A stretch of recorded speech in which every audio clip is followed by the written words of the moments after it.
भंगा शीतरे थरुछि कंधमाल सप्ताह हेब जिले में प्रबल शीत अनुभूत होउछि। कुड़ीर प्रभाव सकाळ 9टा पर्यंत रहुछि। जिलार विभिन्न स्थान में पारद 10 डिग्री तले रहुछि।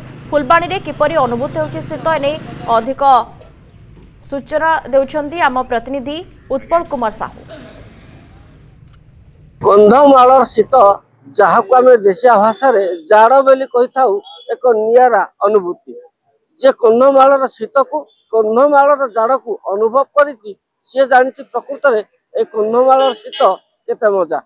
विशेष भाव में यह शीत दिन आसीगले काठ मुंडा को निया लगे नियार उषुम टाणिबा चाहा खटी चर्चा करवा ये एक नियारा मजा।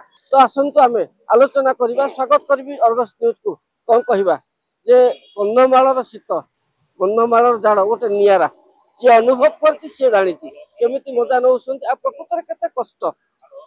कंधमाल हाड़भंगा शीतरे आम बहुत खुशी हुए तो आमर हाथ जाड़ हो जाए किंतु बर्तमान सुधा खरा बाहरी आम निया लगे यार मजा ग्रहण करुचु। आ शीत मात्र प्रबल ये प्रबल शीतरे आम केबे शीत आसो आम कंधमाल को केपरि पर्यटन आसबे पर्यटन भिड़ जमीब ए यातायात रोक बेपार वाणिज्य केमती बढ़ो या ही आम चाहूँ।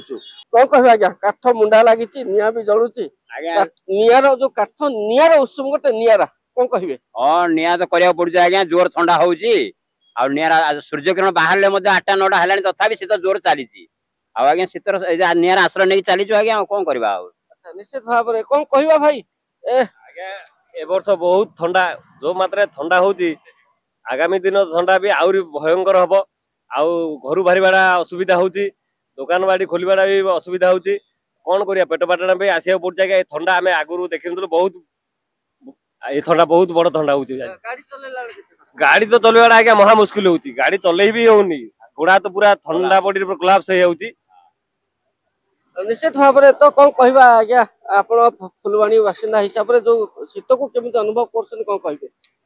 ए वर्षर ठंडा मु भाबुची पूर्व 10-15 वर्ष ठंडा को काटिदब एपरी ठंडा आम के देखिनु। घर बाहर क्षणी निया जल रहा पड़ुची आ गरीब लोक मैंने जो मैंने काठ पाट नहीं आसती से तो आसी पार ना देखो ए दिन 9टा है किंतु घर बाहर बेलू मुस्किल हो जाऊे। निश्चित भाव में आम कथा कंधमाल सहर अधिवासी मान सहित से जहाँ कथा कहते आज जदिव कुहुड़ीर प्रभाव देखा मिलना तथापि सकाल 8टा पर एठी काठ जालिकी काठ नियार उषुम टाणुंट कारण एत मात्रा ठंडा होउची जे गाड़ी चलवा कथा कहतु दुकान बजार खोलिया कथा कहतु बा दैनंदिन जीवन कथा सबकिछि प्रभावित होइछि। कंधमाल जिलार उत्पल कुमार साहू अर्गस न्यूज। जदि आपंक आम भिडी भल लगा तेब आम चैनल को लाइक शेयर और सब्सक्राइब करने को जमा भी भूलु नहीं।